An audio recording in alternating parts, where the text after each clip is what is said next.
بسم اللہ الرحمن الرحیم۔ السلام علیکم پیارے دوستو۔ اللہم صلی علی سیدنا محمد وعلی آلہ وسلم۔ پیارے دوستو، آج کی یہ ویڈیو بہت ہی اسپیشل ہونے والی ہے کہ کیسے درود پاک انسانی زندگی کو بدل کر رکھ دیتا ہے اور کیسے اس سے لا علاج بیماریوں کا علاج ہوتا ہے۔ دو واقعات آپ حضرات کے سامنے آج عرض کروں گا کہ آپ حضرات کا بھی ایمان تازہ ہو جائے۔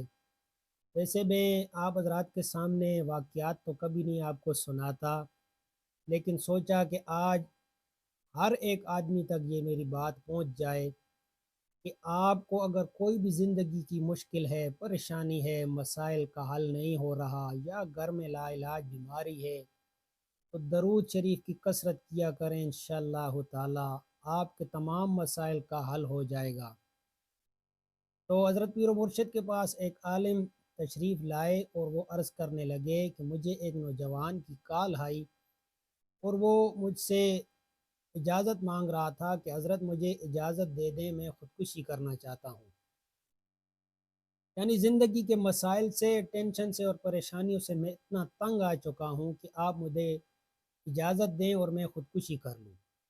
تو عالم نے ان سے فرمایا کہ آپ ایسا کریں، مغرب کا ٹائم ہے اور مسجد کو چلے جائیں اور نماز مغرب ادا کرنے کے بعد آپ بیٹھ جائیں اور درود پاک کی کثرت شروع کر دیں۔ عشاء تک آپ درود پاک پڑھیں اور اس کے بعد آپ پھر مجھ سے رابطہ کرنا۔ اب جب عشاء کے بعد اس کی دوبارہ کال آئی تو وہ خوشی سے چھلانگے مار رہا تھا، یعنی اتنا خوش تھا، اور عالم سے فرمایا کہ حضرت میرے سر سے تمام بوجھ اتر گیا ہے، یعنی میں ٹینشن فری ہو گیا ہوں۔ کہ کیوں نہ ہو کہ درود پاک کی کثرت سے انسان کے مسائل کیسے حل ہوتے ہیں، کہ آقا مدنی صلی اللہ علیہ وآلہ وسلم کا وعدہ ہے کہ تم درود پاک کی کثرت کو اپناؤ گے تو تمہاری ساری فکروں کا حل نکل آئے گا، تمہارے غم دور ہو جائیں گے، تمہارے مسائل حل ہو جائیں گے، تمہاری مصیبتیں دور ہو جائیں گی اور تمہارے گناہ معاف کر دیے جائیں گے۔ تو میرے پیارو، جتنا بھی ہو سکے درود پاک کی کثرت کیا کریں، یہ تمام مسائل کا حل ہے۔ اور اسی طرح ایک دوسرا واقعہ کہ جب ایک آدمی کو کینسر ہو گیا اور ڈاکٹروں نے اس کو جواب دے دیا، اس کو دماغ کا کینسر تھا اور ڈاکٹروں نے اس کو لا علاج کر دیا، تو پھر اس شخص نے تنہائی اختیار کر لی اور اس کے ساتھ ہی محبت اور رحمت کے چراغ درود پاک کو روشن کر دیا، اور روزانہ وہ کثرت سے درود پاک پڑھا کرتا تھا۔ اللہم صلی علی سیدنا محمد طب القلوب و دوائیا وعافیت الابدان و شفائیا و نور الابصار و ضیائیا۔ وہ روزانہ کثرت سے یہ درود پاک پڑھا کرتا تھا۔ تو ایک دن اس کے سر پر ایک ٹھنڈک کا ہاتھ آ گیا اور اس کی ٹھنڈک میں وہ گم ہو گیا، اور غیب سے اس کو آواز آئی کہ ساتھ میں یہ بھی پڑھا کرو، وروح الارواح و سر بقایا و صلی اللہ علیہ وسلم۔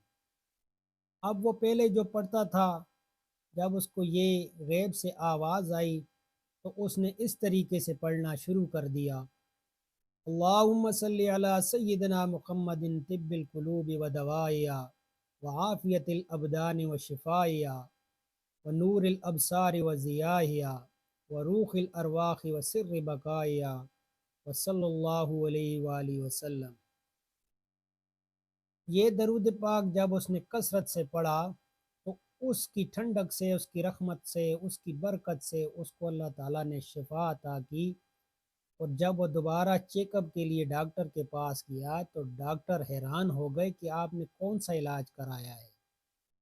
تو اس نے بتایا کہ میں نے کوئی بھی علاج نہیں کیا، میں صرف یہ درود پاک پڑھا کرتا تھا۔ تو اس کی وجہ سے ایک غیر مسلم ڈاکٹر بھی مسلمان ہو گیا۔ اس درود پاک کا کتنا پیارا ترجمہ ہے میرے پیارو، کہ اللہم صلی علی سیدنا محمد طب القلوب و دوائیا، یا اللہ صلات نازل فرما حضرت محمد صلی اللہ علیہ وآلہ وسلم پر وہ صلات جو دلوں کا علاج ہے اور اس کی دوا ہے، وعافیت الابدان و شفائیہ، بدن کی عافیت اور اس کی شفا ہے، وہ نور الابصار و ضیائیہ، آنکھوں کا نور اور اس کی روشنی ہے، وروح الارواح و سر بقائیہ، اور ارواح کی حقیقی روح اور ان کی بقا ہے، وصلی اللہ علیہ وآلہ وسلم۔ لاکھوں کروڑوں درود پاک حضور نبی کریم صلی اللہ علیہ وآلہ وسلم پر۔ تو میرے پیارو، اپنے مسائل کو حل کرنا چاہتے ہیں، اپنی مصیبتوں سے نکلنا چاہتے ہیں، لا علاج بیماریوں کا حل چاہتے ہیں، تو درود پاک کی کثرت کیا کریں۔ انشاءاللہ تعالی آپ کی تمام فکریں، مصیبتیں، تکالیف اللہ تعالیٰ دور فرما دیں گے، اور آپ کے لا علاج مرضوں کو بھی اللہ تعالیٰ شفا میں بدل دیں گے۔ اپنا بہت سارا خیال رکھیے گا۔ اللہ تعالیٰ سے یہی دعا ہے کہ ہمیں زیادہ سے زیادہ درود پاک کی کثرت کرنے کی توفیق عنایت فرمائیں، اور حضور نبی کریم صلی اللہ علیہ وآلہ وسلم کے نقش قدم پر چلنے کی توفیق عنایت فرمائیں۔ آمین ثم آمین۔